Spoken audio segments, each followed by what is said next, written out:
ఆ అమ్మాయి నీళ్లు తాగబోయే క్షణంలో అది నీరు కాదని జిగటగా ఉన్న ఒక తెల్లటి ద్రవమని గ్రహించింది. ఆమెకు భయం వేసింది. 3 పగళ్లు 3 రాత్రులుగా ఆమె చుక్క నీరు కూడా తాగలేదు. ఆమె శరీరం పూర్తిగా నీరసించిపోయింది.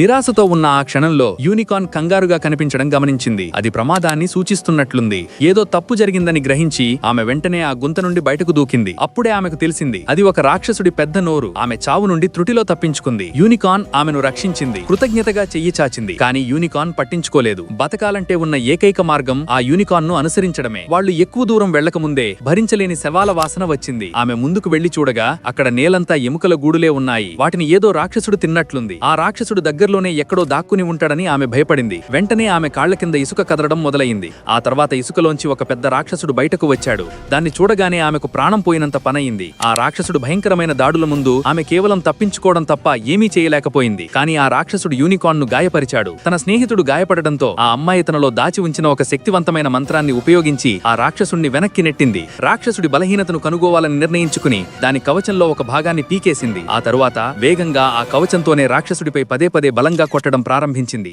దానికి ఎదురుదాడి చేసే అవకాశం ఇవ్వలేదు. కొద్దిసేపటికి ఆ రాక్షసుడు చనిపోయాడు. అమ్మాయి ఊపిరి పీల్చుకుంది. తనను కాపాడటానికి యూనికార్న్ తీవ్రంగా గాయపడిందని చూసి ఆమె చాలా బాధపడింది. దాన్ని ఎలాగైనా బ్రతికించాలని నిర్ణయించుకుని తన నిషిద్ధ మంత్రాన్ని మళ్లీ ఉపయోగించింది. ఆమె తన చేతిని నిప్పులో పెట్టి శక్తిని గ్రహించి ఆ తర్వాత తన అరచేతిని యూనికార్న్ గాయంపై పెట్టింది. 2 నిమిషాల్లోనే ఆ యూనికార్న్ పూర్తిగా కోలుకుని నిలబడింది. చివరికి ఆ అమ్మాయి మరియు ఆ మాయా జంతువు కలిసి ఆ నరకంలాంటి ఎడారి నుండి బయటపడ్డారు.